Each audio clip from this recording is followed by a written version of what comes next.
سن 74 میں یہ تحریک چلی اور الحمدللہ اس میں تحریک کامیاب ہو گئی. اس تحریک میں الحمدللہ ہمیں بھی کچھ کام کرنے کا حصہ موقع ملا، اور اس تحریک میں کامیابی کا صحرا جہاں تمام مکاتب فکر کے علماء کے سر ہے، اسی طریقے سے ذوالفقار علی بھٹو کے سر ہے. اس وقت وزیر اعظم ذوالفقار علی بھٹو تھے. اس شخص نے بڑی ہمت کر کے یہ کام کیا. بات میں بات نکلتی ہے. اللہ اکبر. تحریک چلی. والد صاحب ہمارے صاحب فراش تھے. مولانا یوسف بن نوری صاحب لاہور جانے لگے. کانفرنس ہوتی کہ سب تمام مکاتب فکر کے تمام سیاسی جماعتوں کے مسلم جماعتوں کے لوگ جمع تھے شیراں والا گیٹ میں. والد صاحب کے پاس تشریف لائے کہ آپ تو نہیں جا سکتے، اس کو اپنے نمائندے کے طور پر بھیج دیجیے. تو میں چلا گیا. والد صاحب رحمۃ اللہ علیہ نے جو ہدایات مجھے دی تھی وہ پیش کی، اور الحمدللہ وہ طے ہو گئی.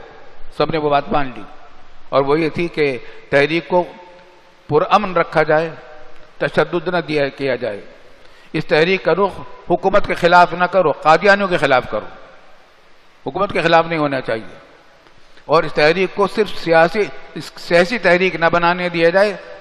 اسلام دینی تحریک بنایا جائے اس کو. الحمدللہ تینوں باتیں اصول طے ہو گئیں. مولانا یوسف بن نوری صاحب اس کے سربراہ مقرر ہوئے. طے ہوا کہ ضیاء الفقار علی بھٹو سے وزیر اعظم سے ملاقات کی جائے گی. وفد علماء کا وفد، سب جماعتوں کا وفد ملے گا. مگر وہ بہت سمجھدار آدمی تھا، ذہین آدمی تھا، لیڈری کے قابل آدمی تھا. اس کو پل پل بھر کی خبریں یہاں کے اجلاس کی مل رہی تھی. کیا طے ہوا؟ یہاں طے ہو گیا تھا کہ کل کو ملاقات کریں گے وزیر اعظم سے، یہ وقت لیں گے، ملاقات کریں گے. ہم اس وقت ظہر کے بعد تقریباً واپس آئے تو ریڈیو پر خبر آئی کہ وزیر اعظم نے اعلان کیا کہ میں لاہور پہنچ رہا ہوں اور کل کو مذاکرات کروں گا. ہمارے پاس بھی وزیر اعظم کا نمائندہ آیا جو بعد میں وزیر بن گئے تھے، ہمارے دوست تھے وہ. تو انہوں نے بتایا کہ ملاقات کا وقت طے کیا ہے گورنر ہاؤس میں. اور ہوشیار یہ کی تھی اس نے، وزیر اعظم نے، کہ سب کے ساتھ اکٹھی ملاقات نہیں رکھی، ترتیب وار رکھی تھی، الگ الگ ملاقاتیں رکھی تھی. کہا کہ سب سے پہلے آپ کی اور مولانا یوسف بن نوری صاحب کی ملاقات ہوگی، اس کے بعد نوابزادہ نصر اللہ کی، اس کے بعد پھر جماعت اسلامی کے سربراہ کی، اس کے بعد فلاں کی، اس طرح. چنانچہ ہم چلے گئے. والد صاحب سے ہمارا فون پر رابطہ تھا، انہوں نے مجھے ہدایات دی. الحمدللہ مذاکرات کامیاب ہوئے. بھٹو صاحب نے بڑی اچھی باتیں کہیں، اور اللہ کے فضل و کرم سے وہ کام طے ہو گیا، اور قادیانیوں کو غیر مسلم اقلیت قرار دے دیا گیا. اور یہ دفعہ ہمارے آئین پاکستان کے اندر موجود ہے کہ قادیانی غیر مسلم ہیں. جو مرزا غلام احمد قادیانی کو مانتے ہیں وہ سب غیر مسلم ہیں. چنانچہ الحمدللہ سن 73 کے دستور میں یہ دفعہ موجود ہے، اور اس پر عمل ہو رہا ہے، خدا کا شکر ہے. پھر لیاقت قائم. لیکن ان لوگوں نے یہ نہیں مانا، جو کہتے کہ ہم مسلمان ہیں. اپنی مسجدوں کا نام مسجد رکھتے تھے.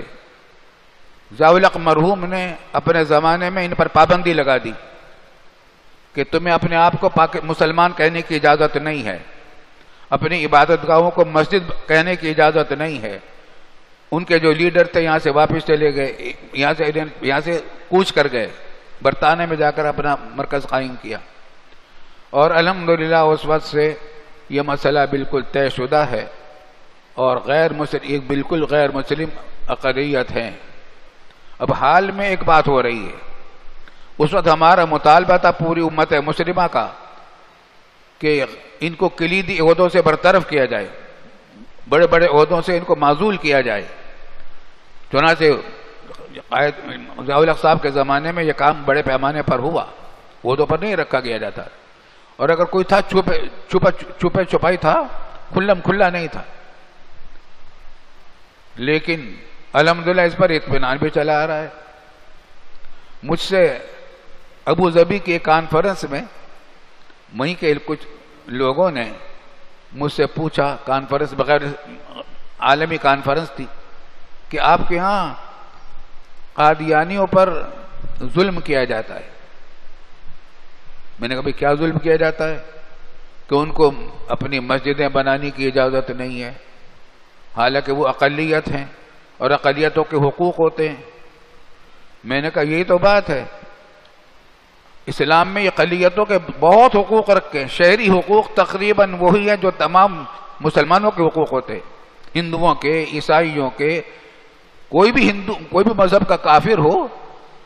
یہودی ہو، ہندو ہو، سکھ ہو، وہ سب ایسے ہی حقوق ہیں ان کے ہمارے پاکستان کے اندر جیسے مسلمانوں کے حقوق ہیں، شہری حقوق۔ لیکن یہ تو اقلیت ہی نہیں مانتے اپنے آپ کو،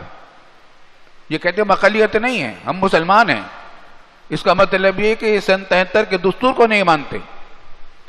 77 کا دستور ہمارا بنیادی وثیقہ ہے، پوری دنیا میں صرف پاکستان میں ایسا اعلیٰ درجے کا دستور ہے اسلامی اعتبار سے جتنا پاکستان کا دستور، ایسا دستور پورے دنیا میں کہیں نہیں ہے، کیونکہ پاکستان اسلامی جمہوریہ پاکستان ہے، صرف پاکستان نہیں ہے، دستوری میں لکھا ہوا کہ اس کا نام اسلامی جمہوریہ پاکستان ہے، اور قادیانیوں کے بارے میں لکھ دیا کہ یہ مسلمان نہیں ہے۔ پوری امت کا متفقہ فیصلہ ہے۔ اگر آج ہی اپنے آپ کو اقلیت مان لیں پھر ان کو بھی ہم حقوق یہ دیں گے۔ اپنی عبادت گاہوں کو مسجد نہ کہیں، جو کچھ بھی نام رکھیں، اپنے آپ کو مسلمان نہ کہیں، تو ان کی مسجدوں کی بھی، عبادت گاہوں کی بھی ہم حفاظت کریں گے، ان کے جان و مال اور آبرو کی حفاظت کی ذمہ داری ہم پر ہوگی، اور ان کو ملازمتیں بھی دی جا سکتی ہیں، ہندوؤں کو بھی ملازمت دی جا سکتی ہے۔ پاکستان میں چیف جسٹس ایک عرصے دراز تک ہندو رہا ہے، تو ہمارے یہاں یہ تعصب نہیں ہے، لیکن وہ اپنے آپ کو غیر دھوکہ بازی نہ کریں ہمارے ساتھ، ہمارے دستور کو مان لیں۔ ہمارا دستور یہ ہے کہ تمام غیر مسلم، قادیانی غیر مسلم ہے، اس کو مان لیں، اگر نہیں مانتے تو پھر وہ باغی ہیں، ہمارے باغی ہمارے دستور کے منکر ہیں۔ وہ 7 ستمبر 1974 کے اس تاریخی فیصلے کے لیے یاد منانے کے لیے کہ جب پاکستان کی پارلیمنٹ میں اتفاق رائے سے 7ویں آئینی ترمیم کے ذریعے قادیانیت کو ارتداد قرار دیا، حضور کے بعد امکان اجرائے نبوت کے عقیدے کو اسلام کے منافی قرار دیا، اور یہ پارلیمنٹ نے اپنے کانسنسس سے، اپنے اجماع سے طے کر لیا کہ حضور کے بعد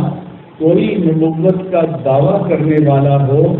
کوئی اس کو نبی ماننے والا ہو،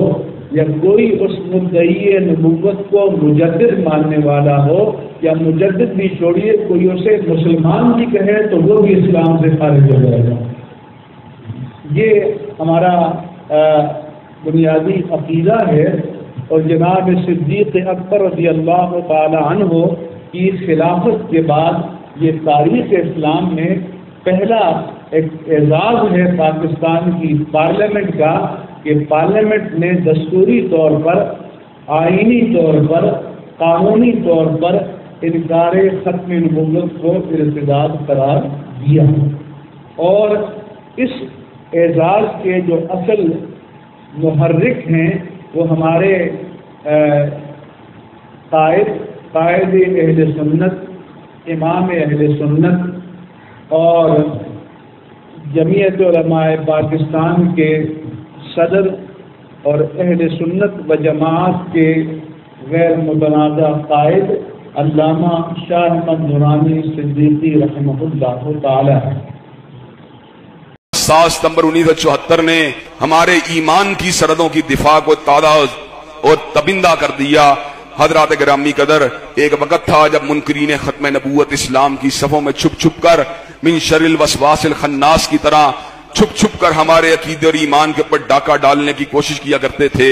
حضرات گرامی قدر، تمام مکاتب فکر کے علماء میدان عمل میں اترے۔ حضرت مولانا ثناء اللہ امرتسری رحمۃ اللہ علیہ، حضرت مولانا محمد حسین بٹالوی رحمۃ اللہ علیہ، سید نذیر حسین محدث دہلوی رحمۃ اللہ علیہ، عطاءاللہ شاہ صاحب بہاری، اسی طرح پیر مہر علی شاہ گھولڑا، دیگر مسالک کے اکابرین نے باقاعدہ طور پہ ختم نبوت کی چوکھٹ کے تحفظ کے لیے اپنی اپنی جد و جہد کو بھرپور انداز کے اندر پیش کیا۔ پھر ذوالفقار علی بھٹو کے دور کے اندر جناب مولانا مفتی محمود نے، مولانا شاہ احمد نورانی نے، علامہ شہید نے، سب نے مل جل کر اس کاز کو آگے بڑھایا، اور بالآخر 7 ستمبر 1974 کو اس بات کو طے کر لیا گیا آئینی طور پہ، قانونی طور پر، اور یہ بہت بڑی کنٹریبیوشن تھی امت مسلمہ کے حق کے اندر کہ آئندہ کے بعد جو بھی حضرت رسول اللہ کے بعد کسی کو نبی مانے گا، کسی کو امام مہدی مانے گا، اور کسی کو دعوی نبوت کے باوجود دائرہ اسلام کا حصہ مانے گا، وہ خود دائرہ اسلام سے خارج ہوگا۔ حضرات گرامی قدر 6 ستمبر نے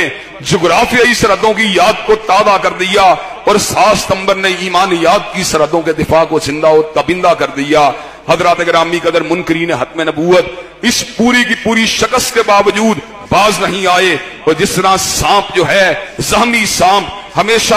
اپنے پر وار کرنے والے پہ حملہ کرتا رہتا ہے، اسی طرح قادیانیوں نے حملہ کرنے کی کوشش کی، وہ ایک نئے رنگ میں سامنے آئے۔ انہوں نے معاشی اعتبار سے، انہوں نے سازش کے اعتبار سے اپنی سب بندی کی اور اسلام کے اوپر حملہ کیا، اہل اسلام پہ حملہ کیا۔ ہر دور کے اندر نئے روپ میں سامنے آتے رہے۔ میاں نواز شریف کے دور میں ختم نبوت کے ڈرافٹ کو تبدیل کرنے کی ناپاک جسارت کی گئی۔ اسی طرح نیشنل فزکس سینٹر کا نام ڈاکٹر عبدالسلام قادیانی کے نام کے اوپر رکھنے کی کوشش کی گئی۔ پھر خان صاحب کا دور آیا، اور اس خان صاحب کے دور کے اندر باقاعدہ طور کے اوپر مشیر حدانہ ایک قادیانی کو بنانے کی ناپاک جسارت کی گئی۔ اور حضرات گرامی قدر ہمارے شکوک و شبہات کے اندر یہ بات شامل ہے، اور اس کے کئی دلائل موجود ہیں کہ کرتارپور کا بارڈر بظاہر تو سکھوں کے لیے کھولا جا رہا ہے، لیکن اس کا ایک سیف پیسج اور ایک گیٹ وے جو ہے ان قادیانیوں کو بھی فراہم کیا جا رہا ہے، جو قادیاں کے سالانہ جلسے میں شرکت کے لیے پاکستان سے وہاں پہ شریک ہونے کے لیے جاتے ہیں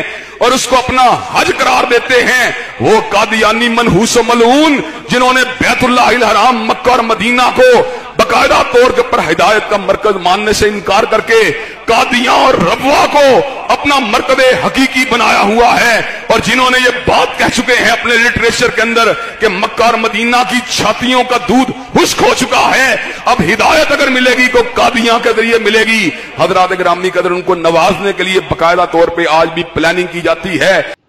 7 ستمبر 1974 کو پارلیمنٹ میں قادیانیت کے خلاف متفقہ آئینی ترمیم پاس کر کے امت مسلمہ نے عظیم فتح حاصل کی تھی۔ اس کی یاد میں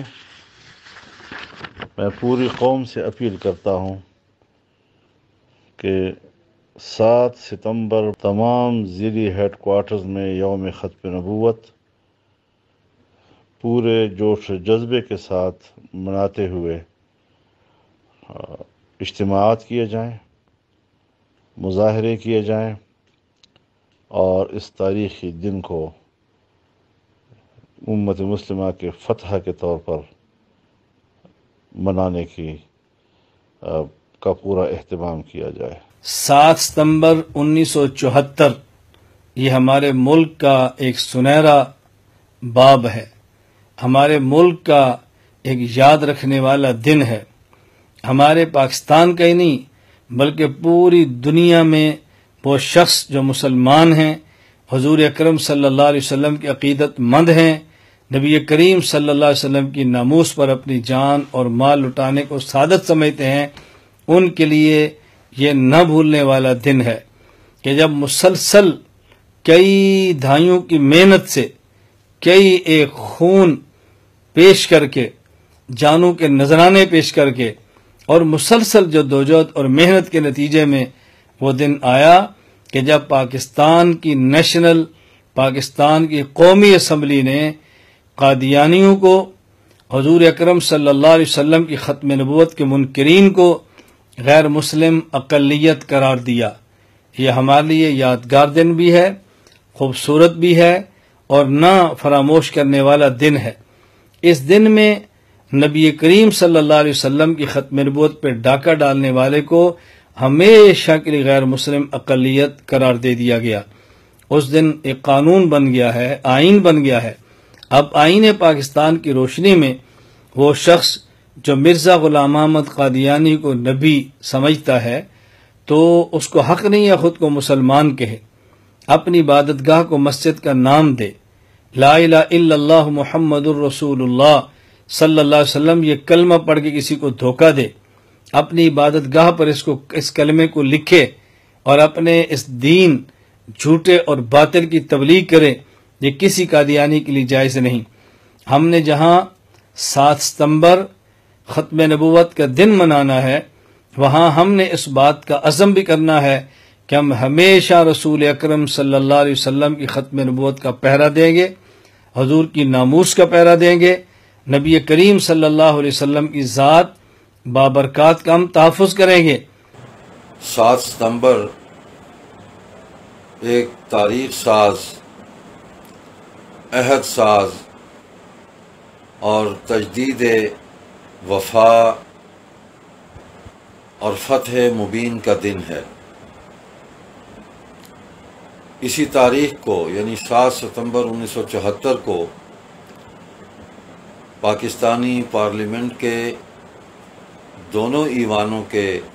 مشترکہ اجلاس میں متفقہ طور پر مرزائیوں کے دونوں گروپ لاہوری اور قادیانی ان کو غیر مسلم اقلیت قرار دیا گیا اور قانون کے اندر، آئین کے اندر ایک ترمیم کی گئی جس کے ذریعے لاہوری اور قادیانی مرزائیوں کو پاکستان کی دیگر اقلیتوں کی طرح غیر مسلموں کے خانے میں ان کو لکھا گیا اور شمار کیا گیا۔ 2 مہینوں کی مسلسل کارروائیاں قومی اسمبلی کے اندر 28 اجلاس ہوئے اور قادیانیوں کے سربراہ مرزا ناصر احمد پر 11 روز میں 42 گھنٹے ان پر جرح ہوئی، ان پر سوالات کیے گئے اور ان کیمرہ بریفنگ ہوئی۔ یہ ساری اجلاس انہوں نے پارلیمنٹ کی طرف سے ہونے والے سوالات کے جوابات دیے، لیکن ان کو مطمئن نہ کر سکے۔ انہیں تسلیم کرنا پڑا کہ ان کی جماعت کے بانی مرزا قادیانی نے پوری امت مسلمہ کو کافر کہا ہے جو ان کو نبی نہیں مانتے۔ پوری امت مسلمہ کا یہ اجماعی اور متفقہ عقیدہ ہے کہ حضور خاتم النبیین سیدنا و مولانا رؤوف الرحیم محمد کریم صلی اللہ علیہ وسلم اللہ تعالیٰ کے آخری نبی اور آخری رسول ہیں۔ آپ کے بعد اب کوئی بھی نبی پیدا ہی نہیں ہوگا، آنے کا تو سوال ہی نہیں ہے، پیدا ہی نہیں ہوگا۔ اللہ تعالیٰ نے نبوت و رسالت کے تمام درجات آپ کی ذات پر مکمل فرما دیے اور دین کو مکمل فرما کر بنی نوع انسان کے لیے قیامت تک حضور صلی اللہ علیہ وسلم کی ختم نبوت کی تعلیم اور اسوہ اور اسی کی روشنی میں اپنی زندگی کو گزارنے والوں کے ساتھ آخرت میں جنت کا وعدہ کیا اور آخرت میں کامیابی اور نجات کی ضمانت دی ہے۔ یہ فیصلہ اچانک نہیں ہوا، اس کے پیچھے ایک طویل جد و جہد ہے، 90 سالہ جد و جہد ہے مسلمانوں کی۔ مرزا قادیانی کے عہد میں سب سے پہلے علماء لدھیانہ، خصوصاً حضرت مولانا محمد لدھیانوی، مولانا عبدالعزیز لدھیانوی، انہوں نے اس کے کفر کو تشت بام کیا اور اس پر کفر کا فتویٰ دیا، اور اسی طرح مولانا ثناء اللہ امرتسری نے اس کے کفر اور ارتداد کا مقابلہ کیا، علمی طور پر بھی اور تقریری میدان کے اندر بھی، مناظرہ کے میدان کے اندر بھی، اور اللہ تعالیٰ نے ہر میدان میں ان کو سرخرو کیا۔ 1930 میں محدث کبیر علامہ محمد انور شاہ کاشمیری رحمۃ اللہ علیہ نے بر عظیم کے بہت بڑے عالم دین مولانا سید عطاءاللہ شاہ بخاری رحمۃ اللہ علیہ کو انجمن خدام الدین لاہور کے سالانہ اجلاس میں امیر شریعت مقرر کیا اور قادیانی کفر و ارتداد کا راستہ روکنے کے لیے یہ محاذ ان کے سپرد کیا، اور ان کی قیادت میں 500 علماء نے بیعت کر کے یہ عہد کیا کہ ہم عقیدہ ختم نبوت کے تحفظ کے لیے اپنی تمام صلاحیتوں اور اپنے سرمایہ کو وقف کر دیں گے، اور حضور صلی اللہ علیہ وسلم کے منصب ختم نبوت کا ہر قیمت پر تحفظ کریں گے۔ اسی سال امیر شریعت سید عطاءاللہ شاہ بخاری نے مجلس احرار اسلام کے نام سے ایک جماعت کو قائم کیا، اور پھر اسی جماعت کی قیادت میں تحریک کشمیر میں شمولیت اختیار کر کے قادیانیوں کی کشمیر کے خلاف سازش کو ناکام کیا، اور 1934 میں قادیان میں داخل ہو کر اکتوبر 1934 میں عظیم الشان احرار تبلیغ کانفرنس منعقد کی، اور اس موقع پر ان کے پیغام حق سے متاثر ہو کر 16 قادیانیوں نے اسلام قبول کیا۔ مولانا عبدالکریم مباہلہ قادیانیت چھوڑ کر مجلس احرار میں آئے، مسلمان ہوئے۔ مولانا لال حسین اختر قادیانیت کو چھوڑ کر مسلمان ہوئے، مجلس احرار میں آئے۔ مولانا عنایت اللہ چشتی مستقل قادیان کے اندر مجلس احرار کے شعبہ تبلیغ میں پہلے مبلغ مقرر ہوئے۔ پھر مولانا محمد حیات تشریف لے گئے، ماسٹر تاج الدین انصاری تشریف لے گئے۔ مجلس احرار نے قادیان کے اندر اپنی پرامن تبلیغی جد و جہد کو جاری رکھا، جس کے نتیجے میں قادیانی مسلسل اسلام قبول کرتے رہے، لیکن اس کے ساتھ ساتھ قادیانی اپنی پرتشدد کارروائیاں بھی کرتے رہے اور دہشت گردی کر کے مسلمانوں کو قتل کرتے رہے، انہیں زد و کوب کرتے رہے۔ مسلمانوں نے ان ساری تشدد انگیز کارروائیوں پر صبر کیا اور ختم نبوت کے پیغام کو پرامن جد و جہد کے ذریعے لے کر آگے بڑھتے رہے۔ 1953 آیا پاکستان بننے کے بعد، تو مجلس احرار اسلام کی قیادت میں کل جماعتی مجلس عمل تحفظ ختم نبوت وہ قائم ہوئی، جس میں تمام مکاتب فکر اس میں اکٹھے ہوئے، اور تمام دینی جماعتیں، تقریباً 9 دینی جماعتیں ہیں جو اس میں شامل ہوئیں، اور مجلس عمل نے راست اقدام کا اعلان کیا، حکومت سے مطالبہ کیا۔ سر ظفر اللہ وزیر خارجہ قادیانی، جو پاکستان کے مفادات کو نقصان پہنچا رہا تھا، پاکستان کے بیرون ملک سفارت خانوں کو قادیانیت کی تبلیغ کے اڈے بنا دیا تھا، اس کی برطرفی کا مطالبہ کیا، کلیدی عہدوں سے قادیانیوں کو ہٹانے کا مطالبہ کیا، لیکن خواجہ ناظم الدین جو اس وقت وزیر اعظم تھے، انہوں نے تشدد کا راستہ اختیار کیا۔ مطالبات ماننے کی بجائے انہوں نے مسلمانوں پر گولیاں چلوائیں، 10,000 مسلمانوں نے اپنے خون کا نذرانہ پیش کیا۔ بظاہر تحریک کو کچل دیا گیا تشدد سے، لیکن شہدائے ختم نبوت نے اپنی لازوال قربانی سے اس بات کو ثابت کر دیا کہ پیغام ختم نبوت، منصب ختم نبوت، اس پر کوئی مفاہمت نہیں ہو سکتی، کوئی سمجھوتا نہیں ہو سکتا، ہم جان دے دیں گے، لیکن حضور علیہ الصلوۃ والسلام کے اس منصب کی ہم جد و جہد جاری رکھیں گے، اس کے تحفظ کی، اور اس پر آنچ نہیں آنے دیں گے۔ الحمدللہ یہ تحریک بظاہر تو دب گئی، لیکن پیغام چلتا رہا، اور پھر 1974 میں قادیانیوں نے حسب سابق ربوہ ریلوے اسٹیشن جو اب چناب نگر ہے، نشتر میڈیکل کالج کے طلباء پر تشدد کیا، زد و کوب کیا ان کو، اس کے نتیجے میں ملک میں تحریک چلی۔ پھر کل جماعتی مجلس عمل تحفظ ختم نبوت بنی، اور اس کی میزبانی مجلس تحفظ ختم نبوت نے کی، جس کے امیر محدث کبیر مولانا سید محمد یوسف بنوری رحمۃ اللہ علیہ بنے، جو حضرت انور شاہ کاشمیری رحمۃ اللہ علیہ کے مایہ ناز اور قابل فخر شاگرد تھے۔ انہوں نے قیادت کا حق ادا کیا۔ علماء کی ایک جماعت پارلیمنٹ کے اندر مولانا مفتی محمود، مولانا شاہ احمد نورانی، مولانا عبدالحق،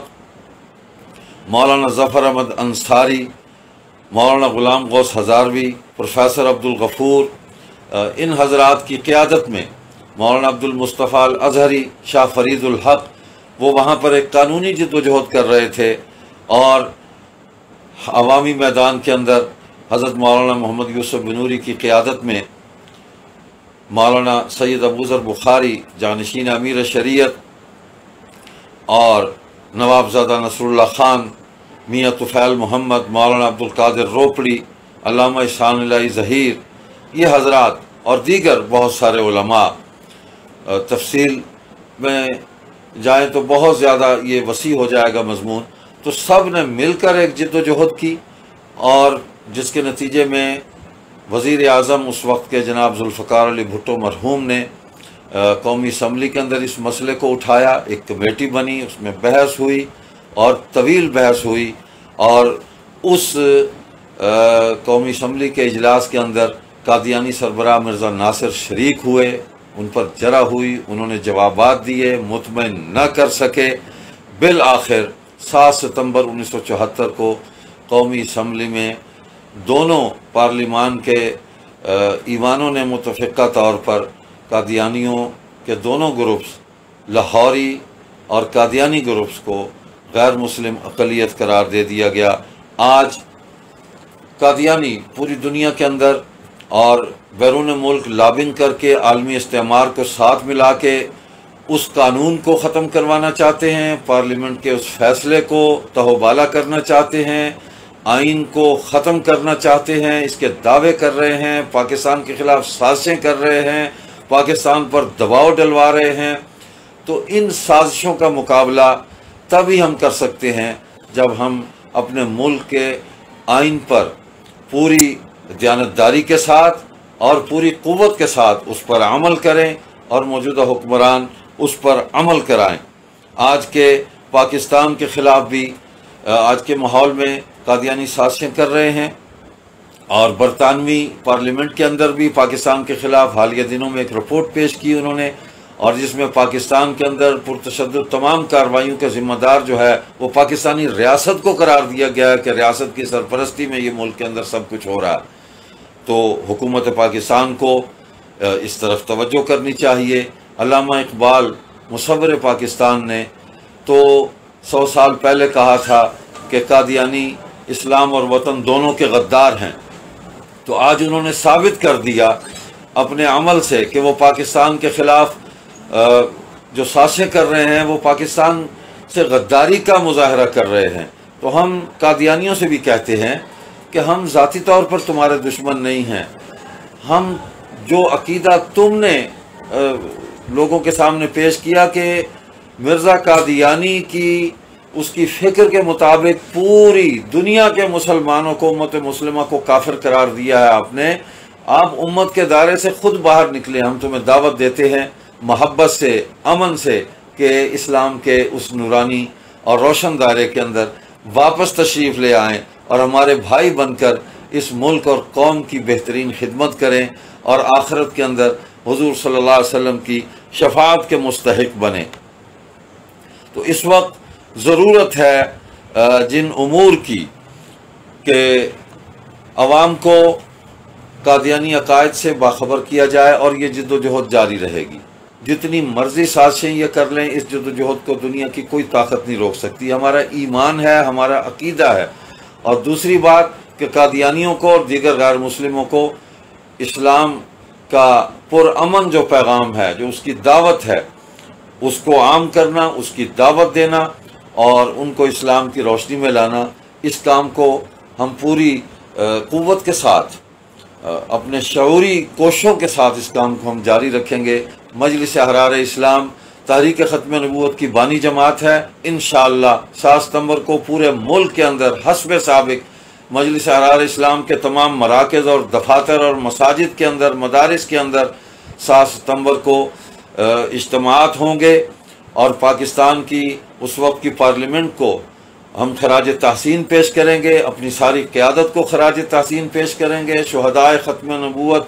جتنے بھی جس دور میں جنہوں نے اپنی جان کی قربانی دی، 1934 میں، 1953 میں اور 1974 میں اور اس کے بعد 84 میں، اور اب تک جو مسلمان عقیدہ ختم نبوت کے تحفظ کے لیے قربانیاں دیتے آ رہے ہیں، ہم ان کو خراج تحسین پیش کریں گے، اور خصوصاً اس وقت کے وزیر اعظم جناب ذوالفقار علی بھٹو مرحوم خراج تحسین کے مستحق ہیں، کہ جنہوں نے ذاتی طور پر اپنے عقیدے کا اظہار کیا اور ملک کی بقا کے لیے کتنے بڑے فیصلے کے لیے انہوں نے پاکستان کے ایک آئینی فورم قومی اسمبلی کے اندر اس مسئلے کو موضوع بنایا اور اس پر ایک تاریخ ساز فیصلہ لیا۔ یقیناً وہ ان کی آخرت میں نجات کا ایک بہترین فیصلہ ہے، اور اللہ جل شانہ ان کے درجات بلند فرمائے اور ان کی اس خدمت کو قبول فرمائے۔ آج کی پاکستان پیپلز پارٹی اور آج کی پاکستان مسلم لیگ، ہم ان کی قیادتوں سے بھی درخواست کرتے ہیں کہ پیپلز پارٹی اپنے بانی ذوالفقار علی بھٹو اور اس دور کی اپنی تمام قیادت اس کے اس عمل خیر کو جاری رکھیں، اور ان کی پوری تاریخ کے اندر، پیپلز پارٹی کی تاریخ کے اندر یہی تو ایک کارنامہ ہے کہ انہوں نے پاکستان کو ایک متفقہ آئین دیا اور تمام جماعتوں کو اور پوری قوم کو اس آئین پر متحد کیا، اور اسی آئین کے اندر قادیانیوں کو غیر مسلم اقلیت قرار دیا۔ وہ اس آئینی فیصلے کی حفاظت کریں، اور پاکستان مسلم لیگ کے جتنے بھی گروپس ہیں، ہم ان کی خدمت میں بھی درخواست کرتے ہیں کہ آپ کی قیادت بھی اس وقت وہاں موجود تھی، چودھری ظہور الہی مرحوم وہ موجود تھے، اور انہوں نے عقیدہ ختم نبوت کے تحفظ کے لیے بھرپور کردار ادا کیا تھا، اور اس فیصلے کو کرانے کے لیے پارلیمنٹ کے اندر انہوں نے ایک آئینی اور قانونی جد و جہد کی تھی۔ آپ ان فیصلوں کی پاسداری کریں اور ان کی حفاظت کریں۔ آئین پر عمل داری جو ہے وہ آپ کا فریضہ ہے، قومی، ملی اور آئینی اور دینی طور پر بھی ہم سب کا یہ فریضہ ہے کہ ہم اس آئینی فیصلے کو اس کی پاسداری کریں، اور اس کے تحت جتنے بھی قوانین بنے ہیں ان پر عمل درآمد کی پرامن جد و جہد جاری رکھیں۔ انشاءاللہ 7 ستمبر کو پورے ملک میں ختم نبوت کے علم لہرائیں گے، اور اس پیغام کو گھر گھر، گلی گلی مجلس احرار اسلام اور دیگر تمام جماعتیں اپنے اپنے فورم سے پوری قوت اور طاقت کے ساتھ اس کو پہنچائیں گے۔ والسلام علیکم ورحمۃ اللہ وبرکاتہ۔ ستمبر کی 7 تاریخ، اور وہ ہمارے لیے، پاکستان کی مسلمانوں کے لیے اس لحاظ سے بڑی تاریخی ہے کہ یہ وہ دن تھا جس دن پاکستان میں رسول اللہ صلی اللہ علیہ وسلم کی ختم نبوت کے دشمنوں کو، یعنی قادیانیوں کو کافر قرار دیا گیا تھا۔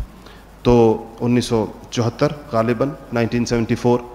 اور یہی 7 ستمبر یہ دن بھی اس میں چونکہ قریب تھا، تو اس میں میرا خیال تھا اگر وقت بچا تو اس تحریک کے بارے میں آپ کو تھوڑا سا بتاؤں گا کہ یہ کتنی قربانیاں دی گئی ہیں۔ آج اگر امت مسلمہ اس معاملے میں حساس ہے، اور پاکستان میں اگر اس کے حوالے سے ایک حساسیت ہے،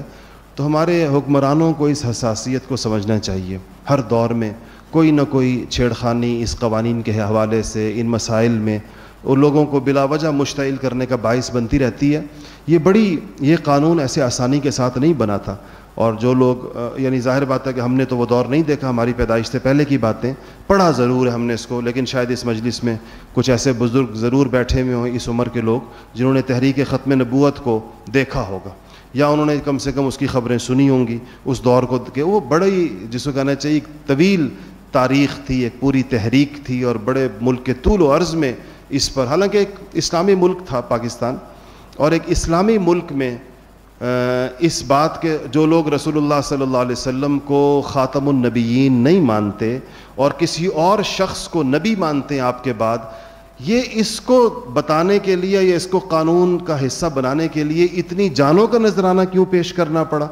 اس کے اتنی سینکڑوں ہزاروں شہادتیں کیوں دینی پڑیں، یہ ایک ایسا تاریخی معمہ ہے جو کبھی کسی کو، یعنی اگر تو ملک مسلمانوں کا نہ ہو یا اس میں مسلمان اکثریت میں نہ ہو پھر تو سمجھ میں آنے والی بات ہے، لیکن اس سے آپ اندازہ لگائیں کہ اس بات کو بھی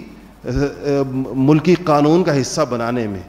اور اس بات کو بھی ملکی دستور کا حصہ بنانے میں کہ وہ جو شخص رسول اللہ صلی اللہ علیہ وسلم کو خاتم النبیین نہیں مانے گا یا آپ کے بعد کسی اور شخص کی نبوت کا قائل ہوگا وہ مسلمان نہیں ہے، اس کے لیے بھی تحریک چلانی، اس ملک میں تحریک چلانے کی ضرورت پیش آئی، اس کے لیے بھی جانیں دینی پڑی، اور ایک دو نہیں ہزاروں جانیں دینی پڑی، تب جا کر یہ بات مانی گئی کہ یہ قادیانی جو ہیں یہ مسلمان نہیں ہیں اور یہ کافر ہیں. تو یہ حالانکہ یہ ایک بالکل واضح ایک ان پڑھ سے ان پڑھ مسلمان سے آپ پوچھیں کہ حضور اکرم صلی اللہ علیہ وسلم کے بعد کیا کوئی نبی آ سکتا ہے یا کوئی شخص نبوت کا دعویٰ کرے تو مسلمان ہو سکتا ہے یا اس کے ماننے والے اس کو 2 + 2 4 کی طرح کی ایک بات ہے جو سب کے علم میں ہے. وہ چونکہ اسی موقع پر ہوئی, ہمیں اس کو تازہ رکھنا چاہیے, اس موضوع کو, اس تحریک کو, ختم نبوت کی تحریک کو, اس کے لیے دی گئی قربانیوں کو, اور جس طریقے کے ساتھ اس پوری امت نے اکٹھا ہو کر تمام مکاتب فکر کے علماء نے ایک پلیٹ فارم پہ کھڑے ہو کر جو اس بات اپنے امتی ہونے کا ثبوت دیا کہ رسول اللہ صلی اللہ علیہ وسلم کی ختم نبوت کے معاملے میں ہمارے درمیان کسی قسم کا کوئی اختلاف نہیں ہے. یہ ایک اس امت کی ایک یکجہتی کا بھی ایک بہت بڑا ثبوت تھا جو اس دور میں ہمارے بزرگوں میں سے حضرت عطا اللہ شاہ بخاری رحمۃ اللہ علیہ کے بارے میں آتا ہے. انہوں نے بڑی قید و بند کی صحبتیں برداشت کی اس سلسلے میں, تو ایک بڑے ہی روایتی قسم کے پیر صاحب تھے اور وہ بھی جیل میں تھے. تو حضرت عطا اللہ شاہ بخاری رحمۃ اللہ علیہ ان کی خدمت کیا کرتے تھے, کہتے تھے کہ انہوں نے کبھی مشقت نہیں دیکھی. یہ تو آپ کو پتہ ہے پیروں کا ایک اپنا لائف سٹائل ہوتا ہے, تو وہ ہمیشہ ان کے ارد گرد خدام ہوتے ہیں, خدمت کرنے والے مرید, اور وہ بھی تحریک ختم نبوت میں گرفتار ہو گئے تو جیل میں آ گئے. تو سید عطا اللہ شاہ بخاری کے بارے میں آتا ہے کہ جیلوں کے اندر اس زمانے میں کوئی ٹوٹیاں باقاعدہ نہیں ہوتی تھی غسل خانوں کے اندر, تو لوٹا باہر سے بھر کر پانی کا لے جایا جاتا تھا غسل خانے میں رکھنے کے لیے. تو عطا اللہ شاہ بخاری رحمۃ اللہ علیہ ان کا لوٹا خود لے جا کر پانی کے لیے رکھا کرتے تھے جب انہوں نے واش روم جانا ہوتا تھا. تو انہوں نے ایک دن ان کو دیکھ لیا پیر صاحب نے, تو انہوں نے کہا کہ شاہ جی آپ سید ہیں, مجھے اچھا نہیں لگتا آپ سے یہ خدمت لینا کہ آپ رسول اللہ کی اولاد ہیں اور آپ میرے لیے غسل خانے کا لوٹا رکھیں. تو کہا کہ شاہ جی نے کہا, سید عطا اللہ شاہ بخاری نے کہا کہ مجھے یہ خیال رہتا ہے کہ آواز ہم نے لگائی یا اٹھائی, آپ بھی اس میں آ گئے اور یہ مشقت کی زندگی آپ کو بھی برداشت کرنی پڑی, تو میں آپ ہی کچھ خدمت کروں. تو انہوں نے پیر صاحب نے کہا کہ شاہ جی ساری عمر رسول اللہ کے نام کی روٹی کھائی, اگر ان کے نام پر 2-4 دن کی قید کاٹ لی تو کیا ہوا, کہ ساری عمر ان کے نام کی روٹی کھائی. تو اگر ان کے نام کے پر 2-4 دن کی قید آ گئی تو اس میں کون سی ہے. یہ جذبہ اس زمانے میں ہر طبقے کے اندر تھا. اللہ جل شانہ اس کو باقی رکھے. 7 ستمبر یوم تحفظ ختم نبوت ہے کہ آج سے 46 سال قبل پاکستان کی قومی اسمبلی کے فلور پر متفقہ طور پر لاہوری و قادیانی مرزائیوں کو ملک کی 7ویں غیر مسلم اقلیت ڈکلیئر کیا گیا تھا. یہ فیصلہ اسی تحریک کا تسلسل تھا جو مجلس احرار اسلام نے 1953 میں برپا کی تھی اور تمام مکاتب فکر اس پر اکٹھے ہو گئے تھے اور قادیانیوں کو اقلیت قرار دینے کا مطالبہ 1953 میں کیا گیا تھا,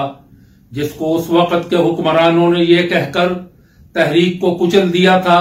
کہ اگر ہم تحریک ختم نبوت کے مطالبات کو تسلیم کرتے ہیں تو امریکہ ہماری گندم بند کر دے گا. حضرات, مجلس احرار اسلام اس تحریک ختم نبوت کو لے کر آگے بڑھ رہی ہے اور شہدائے 1953 اور 7 ستمبر 1974 کے فیصلے کی روح اور اس کا میسج یہ ہے کہ ہم نفاذ اسلام جناب نبی کریم صلی اللہ علیہ وسلم کے منصب رسالت و تحفظ ختم نبوت اور حضرات صحابہ کرام رضوان اللہ تعالی اجمعین و اہل بیت اطہار کے دفاع و تحفظ کے لیے تمام مصلحتوں کو چھوڑ کر اٹھ کھڑے ہوں اور قانون اور آئین کے دائرے میں رہتے ہوئے تحریک ختم نبوت کو اس طرح سے استوار کیا جائے کہ قادیانی پروپیگنڈا دم توڑ جائے. مجلس احرار اسلام کے کارکنوں اور تحریک تحفظ ختم نبوت کے رضاکاروں کے لیے لازم ہے کہ وہ 7 ستمبر کو اس عہد کی تجدید بھی کرے اور ختم نبوت کے لیے آگے بڑھنے کے لیے نسل نو کو تیار کرنے کا عہد بھی کرے. وما علینا الا البلاغ. بسم اللہ الرحمن الرحیم. اللہم صلی علی سیدنا و مولانا محمد وعلی آل سیدنا و مولانا محمد وبارک وسلم۔ 7 ستمبر ختم نبوت کے اعتبار سے ایک بہت اہم دن ہے، تو آج کے دن کی مناسبت سے چند باتیں عرض کرنی ہیں۔ سب سے پہلی بات تو یہ ہے کہ حضور پاک صلی اللہ علیہ وسلم آخری نبی ہیں اور آپ کی شان سب سے زیادہ عظیم اور بلند ہے۔ علماء فرماتے ہیں کہ انبیاء کرام کی تعداد کم و بیش 1,24,000 اور نبیوں کے اندر رسولوں کی تعداد جو صاحب شریعت تھے ان کی تعداد 313 تھی کم و بیش، اور کتابیں 4 تھیں، تو تعداد 1,24,000، رسولوں کی تعداد 313 اور 4 صاحب کتاب رسول۔ اللہ کی شان دیکھیے، نبی کریم صلی اللہ علیہ وسلم سے محبت کو دیکھیے کہ اللہ تعالیٰ نے نبی صلی اللہ علیہ وسلم کے شاگردوں کو بھی بہت بڑی بلند عظمت اور شان عطا فرمائی ختم نبوت کے صدقے۔ اللہ رب العزت کی طرف سے معاملہ جو ہوا وہ دیکھیے، صحابہ کرام کی تعداد کم و بیش 1,24,000، اصحاب بدر 313 اور خلفائے راشدین 4۔ یہ مشابہت اتفاقات نہیں، یہ اللہ کا چناؤ اور انتخاب ہے۔ اور غور کیجئے،